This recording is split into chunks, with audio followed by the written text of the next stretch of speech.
রাসূল পাক সাল্লাল্লাহু তাআলা আলাইহি ওয়াসাল্লামকে আমাদের ফলো করতে হবে। আমার নবীজিকে যদি আমরা ফলো না করতে পারি আমাদের জীবন ধন্য হবে না, আল্লাহ তাবারাক তাআলার নৈকট্য লাভ করতে পারবো না। নবীর মহব্বত ছাড়া আল্লাহর নৈকট্য লাভ করা সম্ভব নয়। আরে বাবা রে ভাইরা, আমার নবী মুস্তাফা সাল্লাল্লাহু তাআলা আলাইহি ওয়াসাল্লাম প্রতিনিয়ত প্রতিদিন একটা তক্তার উপরে দাঁড়িয়ে থাকতেন। আমার নবীজির বিবিগণ হযরত আয়েশা সিদ্দিকা রাদিয়াল্লাহু তাআলা আনহা গোসল বানায়া দিতেন। হযরত খাদিজাতুল কুবরা রাদিয়াল্লাহু তাআলা আনহার সময় আপনার গোসল বানায়া দিতেন। আমারে আয়েশা সিদ্দিকা রাদিয়াল্লাহু তাআলা আনহা একদিন নবীজিকে বললেন, ইয়া রাসূলুল্লাহ আপনি কি গোসল করবেন না? বলে হ্যাঁ। বলে হুজুর গো, আমি আপনার জন্য একটু পানি গরম করে নিয়ে আসি, আপনার সুন্দর করে আজকে গোসল বানায় দিব। আসেন আসেন আপনার একটু গোসল বানায় দিয়ে। তারা জানতে আমাদের স্বামী যদি গোসল আমরা বানায় দিই কাল কিয়ামতের দিনে আমরা সবের নেকির অধিকারী হব।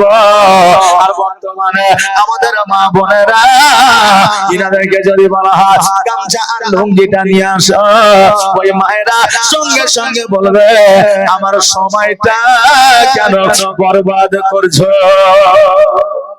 বলবে কিনা বাবা?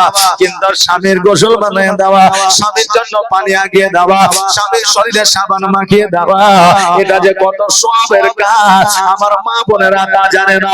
যদি জানতো স্বামীকে খুশি করলে কি পাওয়া যায়, আমার মা বোনেরা স্বামীকে খুশি করে দিত। কারণ আমার নবী বলেছে একজন বিবি যদি স্বামীকে খুশি করে দেয় আর ওই স্বামী যদি আল্লাহর দরবারে হাত দুখানা তুলে দোয়া করে দেয়, আল্লাহ গো আমার বিবির প্রতি আমি সন্তুষ্ট আছি, আমার আল্লাহ সঙ্গে সঙ্গে ওই বিবিকে একটা হজের সব দিয়ে দেয়। জোরে বলেন সুবহানাল্লাহ। আমার মা বোনেরা এমন কোন কাজ স্বামীর করবেন না যাতে আপনার কাজের জন্য আপনার স্বামী দুঃখিত হয়ে যাবে, ব্যথায় ব্যথিত হয়ে যাবে। এইরকম কাজ করবেন না। যদি এরকম কাজ করে আপনার স্বামী যদি নারাজ হয়ে যায়, আমার রাসূলুল্লাহ নারাজ হয়ে যাবে। আর আমার রাসূলুল্লাহ যদি নারাজ হয়ে যায় আমার আল্লাহ পর্যন্ত নারাজ হয়ে যাবে। বাবাজি ভাইরা, আমার মায়েরা, আমার আয়েশা সিদ্দিকা রাদিয়াল্লাহু তাআলা আনহা যেন আপনার গরম পানি করে একটা তক্তা বিছিয়ে দিয়েছে। আমার নবী মুস্তাফা সাল্লাল্লাহু তাআলা আলাইহি ওয়াসাল্লাম ওই তক্তার উপরে এসে বসেছে। বসার পরে আমার নবী বলছে, আয়েশা এবার আমার মাথার উপরে পানিটা ঢালো।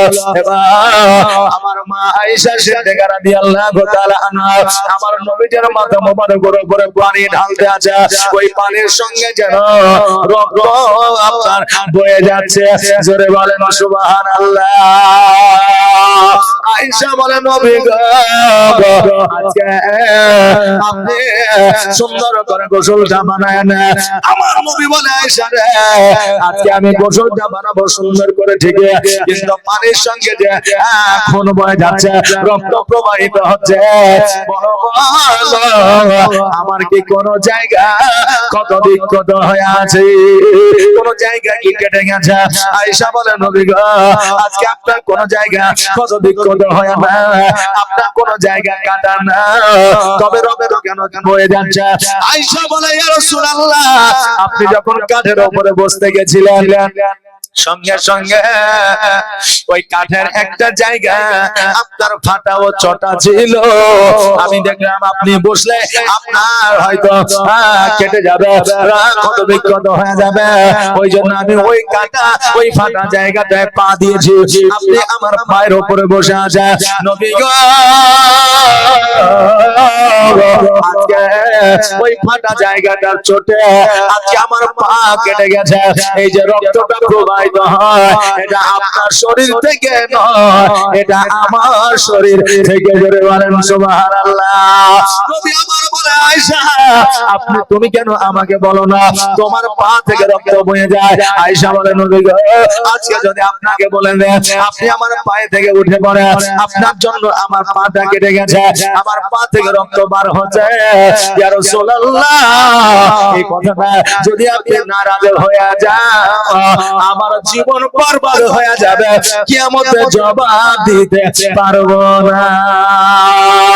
আরে বাবা, বিবি কাকে বলে একবার দেখেন, ওনারাও বিবি ছিলেন, ওনারাও মহিলা ছিলেন, আর আজকে আপনার ঘরে আমার ঘরে যে মা বোনেরা আছে তিনারাও বিবি, তিনারা আপনার মায়ের যা, কিন্তু তিনাদের মধ্যে বর্তমানে মা বোনদের মধ্যে পার্থক্য আছে না নাই? আছে না নাই? আছে না নাই? আস্তে করে বলেন দেখি। এখন বলছেন আছে না নাই বলতে গেলে হয়তো বিবির কাছে অর্ডার নিতে হবে। একজন প্রশ্ন করছে, তোরা বিবিকে দেখে কে কে ভয় পাস, একবার হাত উঠা দিনে। ছিল বাবা 4 জনা, 3 জনা হাত তুলেছে, একজনা তোলেনি। তুই যে তুই কেন হাত তুলছিস না? শুধু এই 3 জনায় বিবিকে ভয় করে, তুই কি করিস না? বলছে আমার কি মাথা খারাপ হয়েছে, আমি বিবিকে না শুধু হাত তুলবো, বাড়িতে যে মার খাবো? কথা বললেন না? 3 জন 4 জন আছে, বলছে তোরা কে কে বিবির কথা মতো চলিস? তো 3 জনা হাত উঠিয়েছে। ও বলছে এখনো জগতে মরদ আছে যে নিজের মস্তানি নিয়ে চলে, বিবির কথা শুনে না। তো আচ্ছা তুই কেন হাত তুলিস না? তো বলছে যে আমি বিবির কে না বলে হাত তুলবো, বাড়ি যে মার খাবো?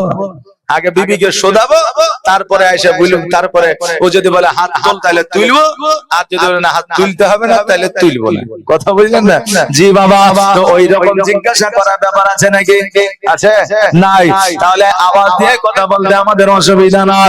বাবাজি ভাইরা, আমার আয়েশা সিদ্দিকা রাদিয়াল্লাহু তাআলা আনহাকে বললেন, আয়েশা কোন জায়গাটা একবার দেখা, যে জায়গাটা তোমার কেটে গেছে। আমার আয়েশা সিদ্দিকা রাদিয়াল্লাহু তাআলা আনহা যেন বাবা আপনার পাখানা দেখা দিলেন, আমার নবীজি থুতু মোবারক লাগিয়ে দিলেন। আর যেমন থুতু মোবারক লাগিয়ে দেওয়া, আয়েশা কিতাবের মধ্যে বর্ণনা করেছে, খোদার কসম করে বলে আমার কাটা জায়গায় ছেঁড়া জায়গায় যখন আমার নবী থুতু মোবারক লাগিয়ে দিলেন, আমার ওই কাটা জায়গাটা রক্ত পড়া তো দূরের কথা, একটু দাগ পর্যন্ত ছিল না। জোরে বলুন সুবহানাল্লাহ। বাবা আজকে আমার নবীজি থুতের পাওয়ার যদি এত হয়, আমার নবীর পাওয়ার কত ছিল? বাবা যে ভাইরা, ও আমার মা বোনেরা, আজকে আয়েশা সিদ্দিকা রাদিয়াল্লাহু তাআলা আনহা ওই কাটা জায়গা ছেড়ে জায়গা থুতু মুবারক দিয়ে ভালো করে দিলেন। নবী আমার গোসল বানিয়ে নিলেন। গোসল বানিয়ে নেওয়ার পরে আয়েশা সিদ্দিকা রাদিয়াল্লাহু তাআলা আনহাকে নিয়ে যেন বাড়ির মধ্যে গেলেন। বাড়িতে যাওয়ার পরে আয়েশা সিদ্দিকা রাদিয়াল্লাহু তাআলা আনহাকে নিয়ে একই সঙ্গে আপনার খাইলেন, খেতে বসলেন। আর আমার নবী বললেন, আলহামদুলিল্লাহ আয়েশা, আজকে এই সবজিটা কে বানিয়েছে? আয়েশা, আজকে খাবারটা কে বানিয়েছে? আয়েশা মিষ্টি হাসি দিয়া বললেন, নবী গো, আজকে আমি খুব সুন্দর করে এই খাবারটা আপনার জন্য বানিয়েছি। নবী আমার বলে, আয়েশা, আজকে যে খাবারটা তুমি বানিয়েছো কত সুন্দর লাগতেছে, এত সুন্দর স্বাদ খাবারে যেন মনটা জুড়িয়ে যাচ্ছে। আয়েশা যেন খুশি হয়ে গেলে, কারণ আমার নবী বলেছে বিবিরা রান্না করে দেবে, কাপড় পরিষ্কার করে দেবে, তোমার খিদমত করে দেবে, তোমার সংসারকে লালন পালন করে দেবে।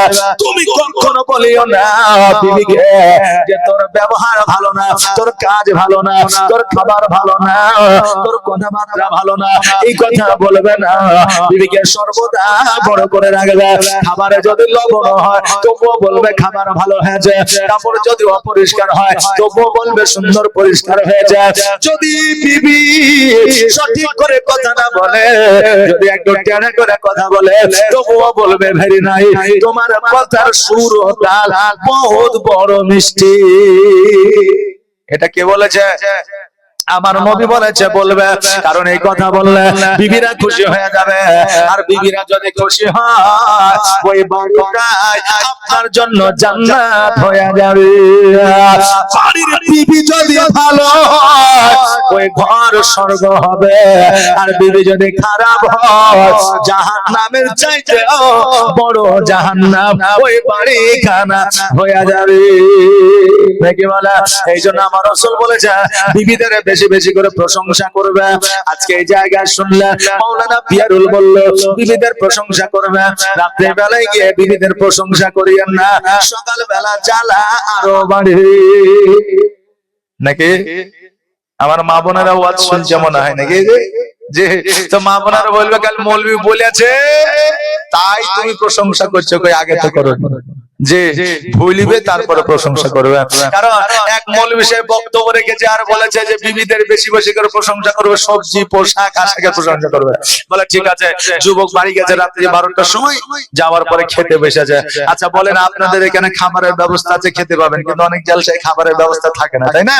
তো বাড়িতে যে খেতে বসেছে, এখন খেতে বসেছে, হ্যাঁ খেয়েই যাচ্ছে, আর হঠাৎ করে মনে পড়লো যে মৌলবি তো বলেছে যে বিবিদের খাবারের প্রশংসা করলে বিবি খুশি হয়ে যায়, তাই যে যা হবে হবে বিবিকে একটু খুশি করেই দিই। কথা বললাম। এখনো বলছে হ্যাঁ রহিমের মা বলে কি বলে তরকারিটা আজকে খুব সুন্দর হয়েছে, এখনো মুখটা গুমরা করে চুপ করে মুখের নিচু করে বসে আছে। এর মাথা কিন্তু কাজ করছে না যে মৌলবি বললে যে বিবির নাম করলে বিবি খুশি হয়ে যায়, তা আমার বিবির মুখটা বেজার হয়ে গেল কেন? ওকে বলছে আরে তোর মুখটা কেন এরকম হয়ে গেল, আগে তো ভালো ছিল।